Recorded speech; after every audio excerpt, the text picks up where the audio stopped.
What I just told the team in the locker room is how nice is it to be able to count on your defense when you're not having a great offensive night.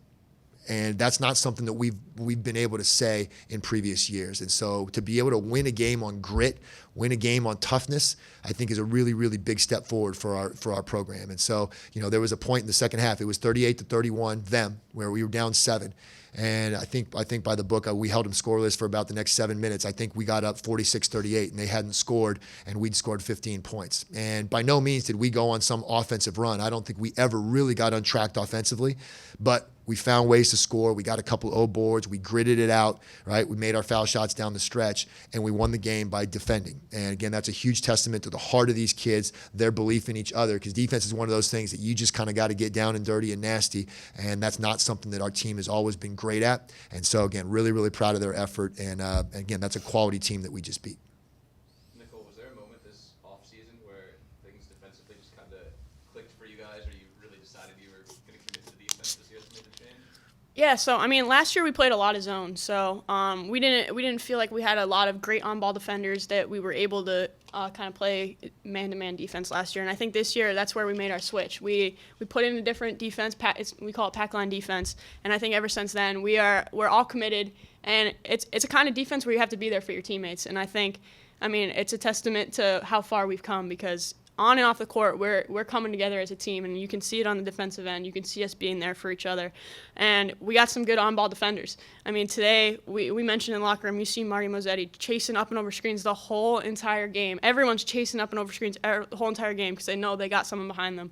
So I think that's something we're going to start making a staple of our team, and I think it's great. Can you, Coach, expand on Marty's defense on Koitzer? Yeah. So, again, for those of you who don't know how good Maine is, that's a team with 8 seniors. Their top 8 players that they play are 7 seniors and a junior. That junior, number 42, is really she's one of the top guards really in the country, and so she can really score.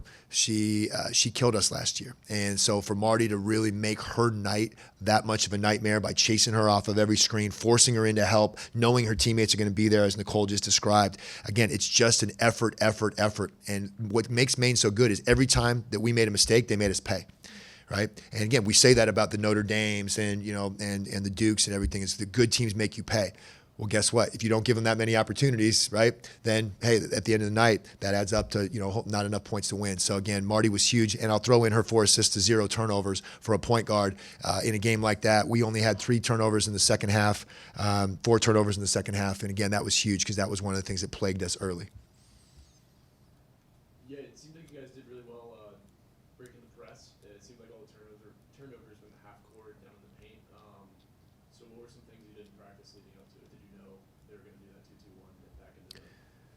Yeah, as you said, our guard play was pretty solid. A lot of our turnovers did come on the inside game, and credit Maine. They watched us score a ton of points inside against Providence, and they had a plan to be able to really congest that and make it difficult.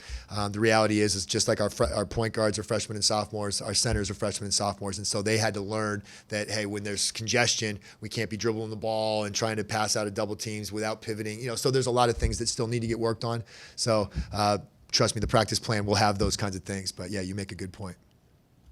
I know you're focusing on the inside-out game. How did that come together towards the final stretch to close out the game? Nicole, what'd you think? Yeah, as a guard that's a shooter, my first 3 years I didn't really have a post player like Katie or Mariella that loved to, just a great one-on-one player, and that makes it so much easier for me because they got to dig down, they got to help off of me a little bit more, because if you don't, they're going one-on-one and they're scoring. So it's great, and we keep emphasizing it, and when we're playing inside out, we're a great basketball team. So I'm not worried at all about the turnovers that our post had. They're going to get better, they're going to learn from it, and it was a great team win today, both inside and outside. I guess one thing moving forward, after about, I would say, 5-6 minutes into the first quarter, it seemed like Maine just sort of kind of ignored Ella in the zone and also man. So moving forward, what are some things you're going to do when teams play man with her, off the ball? So from a coaching standpoint, one of the things that's great about this team right now is everybody has bought into their role.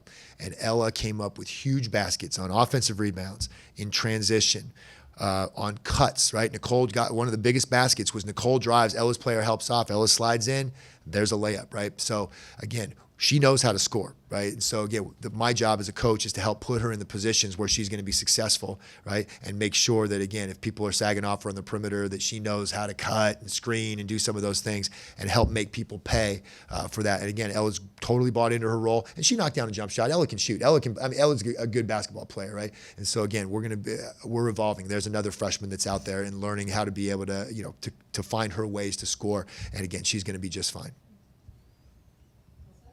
Great. Thank you, guys. Thank Did you. you have one more? I guess, Go ahead. Yeah, please.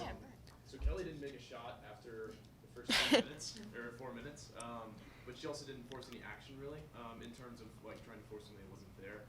What did Maine do that shut her down? Kind of the same thing that we did to number 42 is they committed to her. Even in the zone, they committed to her. And some of the things that they were helping off and having to play, having given congestion inside, they stuck to Kelly. And so I think when I watch the film, one of the things I'm going to have to look at as a coach is if your best shooter comes out there hot, how do I make sure that she doesn't not get a shot for the next X number of minutes or whatever, and find ways to generate those. But again, Kelly's a team player.